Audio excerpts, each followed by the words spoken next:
this is a really neat project that finished up last year, funded by the Goiter Institute, in which University of Adelaide and Flinders, where I'm from, worked together to look at how we can protect water quality in Ewan's ponds in South Australia.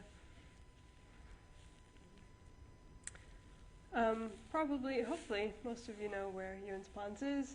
We are down in the southeast here, not far from Mount Gambier, and in South Australia we have very few examples of clear freshwater surface water systems, and so Ewan's Ponds is really quite unique, along with Pickaninny Ponds a little bit further south. The system consists of 3 ponds. Water comes in from the groundwater almost exclusively, except during certain periods of runoff, and feeds into pond 1, goes through a kind of a narrow area filled with reeds, which you can see here, into pond 2, and then into pond 3, and then out 8 Mile Creek and out to the ocean from there. The pond 1 is the deepest pond at 11 meters, and a significant portion, we found that a significant portion of the water actually comes in through this pond. To introduce it a little bit better, thankfully Cameron talked about the aquifers in this area, so I don't have to talk about those too much. Same karst aquifers. Since the ponds are really, the maximum depth is 11 meters, it's hypothesized that most of the water comes in through the shallower aquifer, the tertiary limestone. Having such beautiful, clear, fresh water, there are a number of species that are endemic to the wetlands and quite unique, and so we're trying to protect those. And several years ago, there were some nutrient spikes and algal blooms in the ponds, and that then spiked some interest in how to protect the ponds and keep them clear water.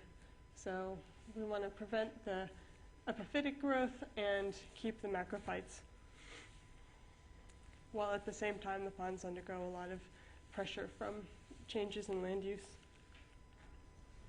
Specifically, 100 years ago, much of the southeast was underwater, and now, of course, we've lost a lot of those wetlands, but they've been drained for agricultural use, and this has had a severe impact then, of course, on the hydrology of the area.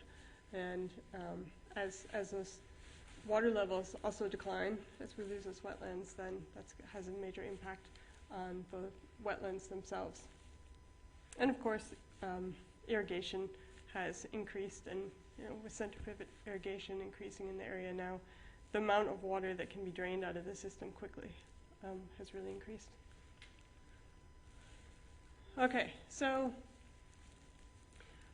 we hypothesize that increasing nutrients and decreasing water flow, or one or the other of those 2 inputs, can have the possibility to induce a shift from this clear water system that we enjoy, that's dominated by macrophytes, to a phytoplankton-dominated state. And what we want to know is how those 2 factors balance out, which is a more important factor, and at what point can we have this regime change. I tried to put in a lot of pretty pictures since we're at the end of the day here. What this means is, of course, we want to keep it looking like this, pretty, with divers coming from all over to come and see these pretty plants. These are the macrophytes, and not have it look like this. So we heard about Torrens Lake earlier in one of the sessions, and we don't want it to look like Torrens Lake in the summer. Okay, so in order to figure out when we would have a regime change, we did a lot of monitoring. Thankfully, Dooner down in Mount Gambier was really nice and lent us their boat and keys to all the bores and a lot of what we needed. So we went down and we measured the flow, which was a little bit hard because the water comes into the pond and then you just have this kind of restricted area of reeds. So traditional ways of measuring flow are pretty hard. All the water's coming in from the groundwater, so you can't measure the stream input into the pond. You really just have to get between the ponds and somehow do that. So we got out there with a Stream Pro from CSIRO, and were able to get some, I think, pretty good measurements of the flow. And we also deployed an acoustic Doppler system at the end of pond 3 to get more long-term estimates of the flow coming out of the ponds.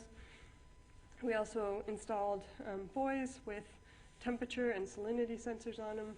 Unfortunately, that string of sensors was pulled out in the beginning of the year of measurement from Pond 1, but we do have a pretty good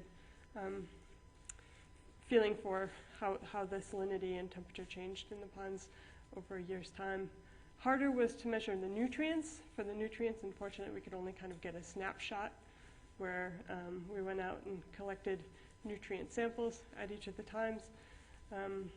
Anna and crew also did a lot of laboratory experiments with the light climate, collecting sediment samples and incubating those, and sediment oxygen demand, and a lot of nutrient limitation studies in the lab. In addition, we also it was pretty hard to get, you can see where the water is bubbling into the ponds, but then to actually sample only that water was pretty difficult. But we managed to get some of those samples and measure some of those samples for CFCs and SF6 in order to date the groundwater and the surface water and the bore water. So as I said, a lot of different laboratory and field experiments went into this. Some of the major kind of outputs were the water budget and the nutrient budget. The water budget we could do a little bit more ongoing during the year. The nutrient budget was really a snapshot at 4 times during the year, and a whole bunch of these experiments kind of fed into those so that we could then estimate at what point, at what levels we'd have this regime change. So onto the results. For the flow, from our snapshot in May last year and then ongoing with the acoustic Doppler, we identified that approximately 70% of the flow coming into the ponds comes in through Pond 1. We didn't see any increase into Pond 2, and then another 30% into Pond 3. And we found this meant a very low residence time of 9.5 hours. So there's so much water coming into these ponds that they're essentially flushed every 9.5 hours. The water column was very well mixed. We didn't observe a temperature change with depth in the ponds, and they were very well oxygenated. So some of the laboratory experiments with the sediment showed that under current conditions, there's not a lot of nutrients coming out of the sediment. Also identified a phosphorus limitation.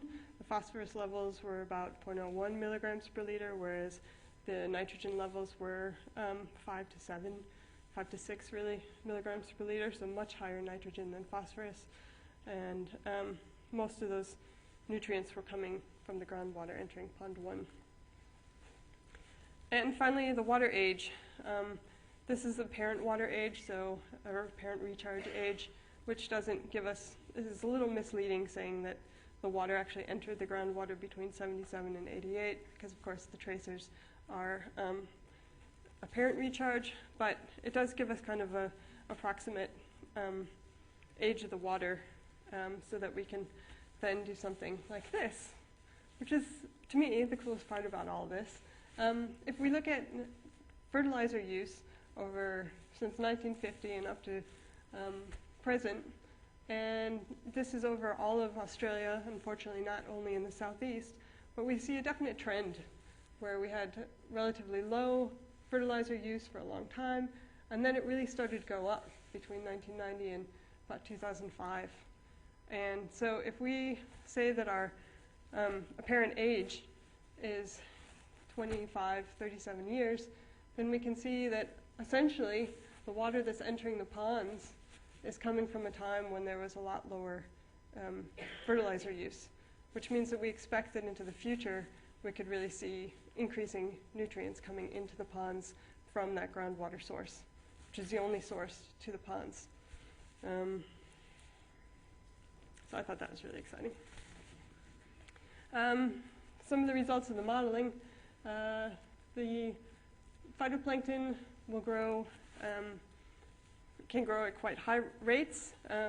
So we can quite quickly have a reduction of the macrophyte growth in the ponds.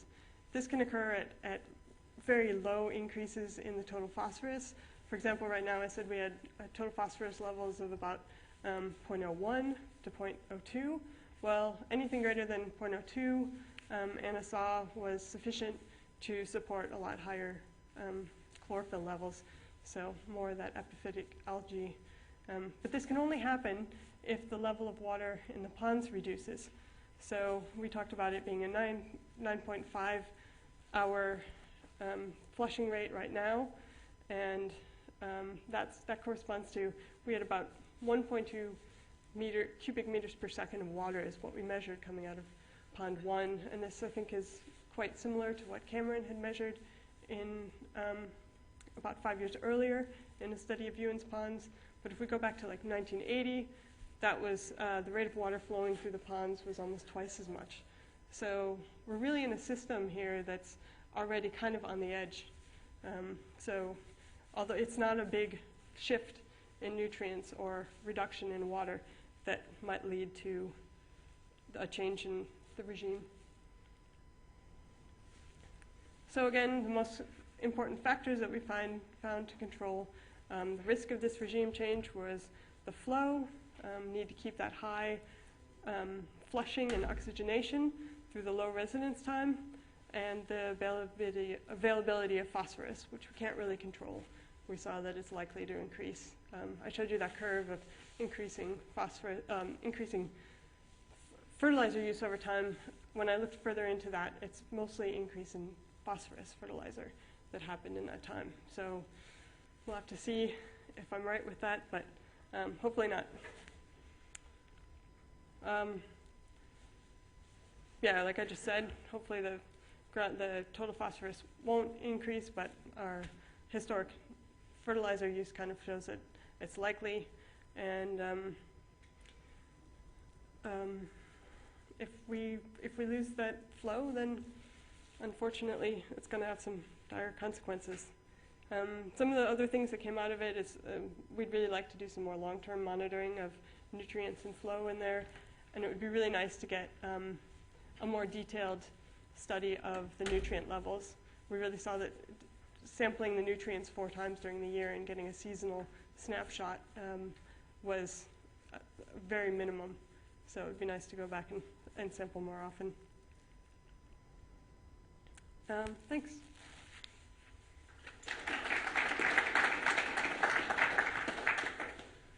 Thanks, Margaret. Any questions? Yes, something back to John.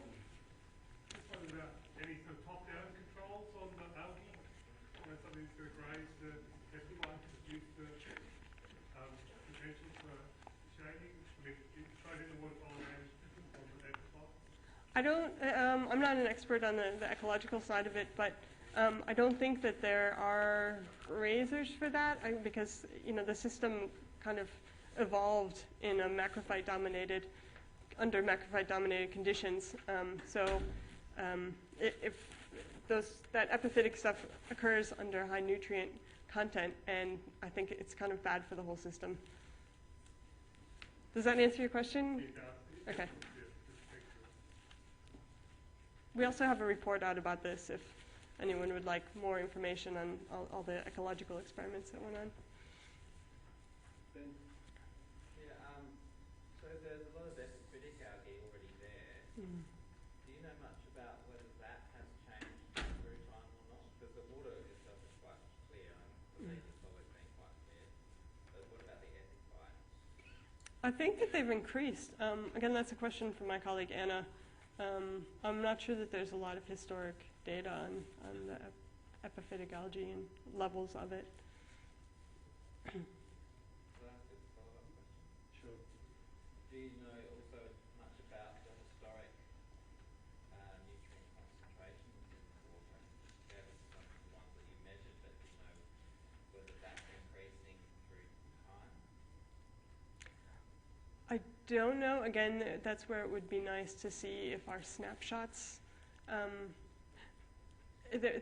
We were told actually by the locals that there was that people had done a study much earlier, which actually I wasn't able to find.